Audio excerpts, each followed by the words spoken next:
ini RPL yang saya pilih yaitu layanan informasi SMA, di mana pada kelas inklusi, dan ABK yang saya pilih yaitu ABK tunadaksa.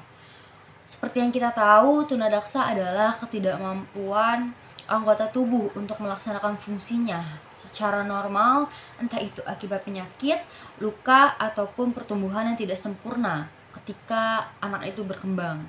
Lalu pada umumnya kecerdasan ABK tunadaksa sendiri pun yang mengalami kekurangan pada otot ataupun rangka itu adalah normal. Jadi mereka masih bisa mengikuti pelajaran secara normal seperti anak normal lainnya. Lalu tertera pada RPL, saya memilih metode LCD atau PowerPoint, yang dimana nanti saya akan menampilkan PowerPoint karena seperti yang kita tahu, anak tunadaksa ini dalam pengindraannya itu masih baik gitu kan, baik itu mendengar ataupun melihat. Jadi dengan menggunakan PowerPoint atau LCD ini, anak tunadaksa masih bisa melihat dengan jelas, apalagi jika anak tunadaksa ini memang kita tempatkan di tempat duduk yang paling depan gitu kan. Lalu dengan metode dengan LCD atau PowerPoint ini kan dengan jelas mereka bisa paham bagaimana dan melihat apa saja yang sedang kita terangi gitu kan. Setelah itu, metode yang saya pilih sendiri pun adalah metode ceramah. Karena dalam metode ceramah, insya Allah anak tunadaksa juga tidak akan mengalami kesulitan. Karena dengan ceramah, anak tunadaksa masih bisa mendengar apa yang sedang dijelaskan oleh guru di dalam kelas, seperti itu. Lalu dalam metode ceramah ini kan anak tunadaksa bisa menyimak, lalu bisa berdiskusi juga bersama-sama dengan siswa normal yang lainnya. Jadi dalam tahap ceramah ini ataupun ketika guru menjelaskan, anak tunadaksa dan peserta didik lainnya itu bisa mengikuti dengan lancar tanpa adanya hambatan, dan jika ingin bertanya bisa langsung saja untuk ditanyakan, seperti itu. Lalu pada tahap pelaksanaannya sendiri pun guru BK ketika memasuki kelas diwajibkan untuk memberi salam tentunya, apalagi bagi kita yang memang sekolah Islam gitu kan. Lalu setelah memberi salam jangan lupa untuk berdoa. Nah, setelah berdoa, di mana kita sebagai guru BK harus mengajak siswa untuk having fun gitu kan, di mana nanti tidak ada jarak antara guru BK dan siswa itu sendiri. Jadi pada hal ini sebenarnya kita sebagai guru BK harus membangun hubungan baik antara guru BK atau kita sendiri dengan peserta didik, maupun itu peserta didik normal ataupun peserta didik ABK. Dan banyak sekali cara-cara untuk membangun hubungan baik antara guru BK dengan peserta didik itu sendiri. Entah itu dari menanyakan kabar, menanyakan makan, apakah dia sudah makan, sudah beristirahat atau belum, lalu melakukan ice breaking gitu kan. Banyak sekali ya jenis-jenis ice breaking gitu kan di zaman sekarang.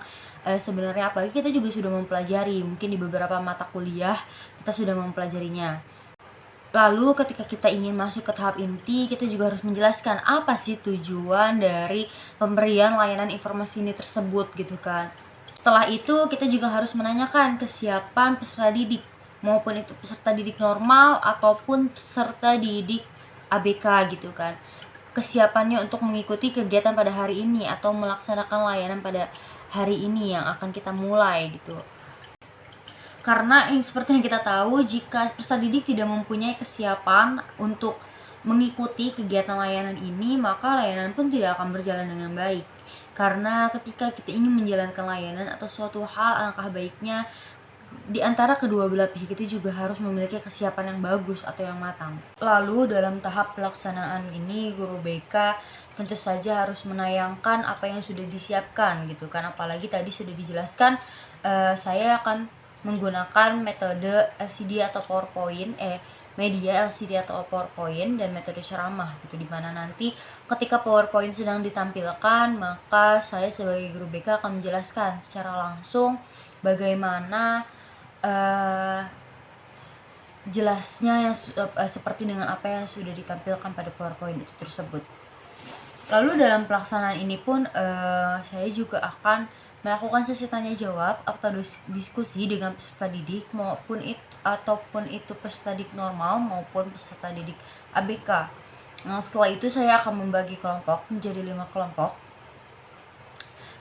di mana siswa normal dan siswa ABK pun juga akan saya jadikan satu.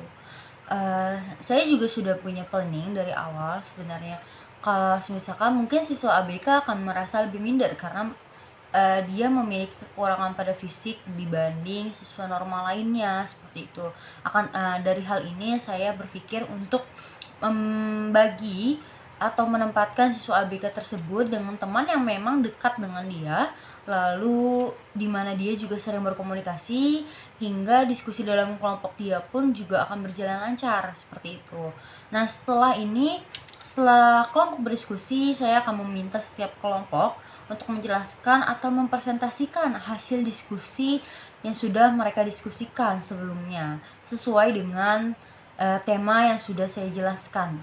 Lalu evaluasi yang memang sudah saya jelaskan, di mana kita itu harus tetap mengawasi atau memberi perhatian lebih kepada siswa ABK karena karakteristik sosial dan emosional siswa ABK sendiri itu berbeda. Karena dimana dia, seperti yang sudah saya bilang, dia akan merasa dirinya itu berbeda dengan orang lain. Dia akan merasa dirinya ada kekurangan, entah itu cacat ataupun yang lainnya, seperti itu.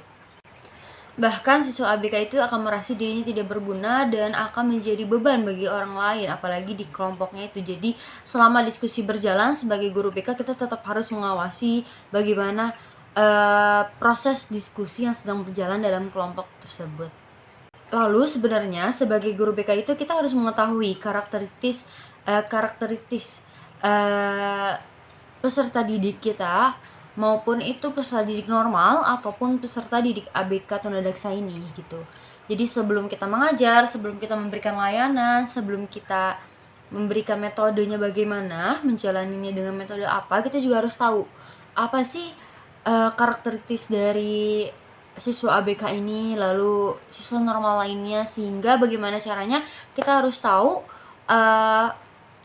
metode apa yang bagus untuk menyalurkan layanan informasi ini kepada mereka semua. Baik, sepertinya sudah cukup sedikit penjelasan dari saya mengenai metode, lalu media, tahap pelaksanaan, dan evaluasi yang saya buat sesuai dengan modifikasi RPL pada tugas UAS kali ini. Kurang lebihnya mohon maaf jika ada kesalahan kata. Wassalamualaikum warahmatullahi wabarakatuh.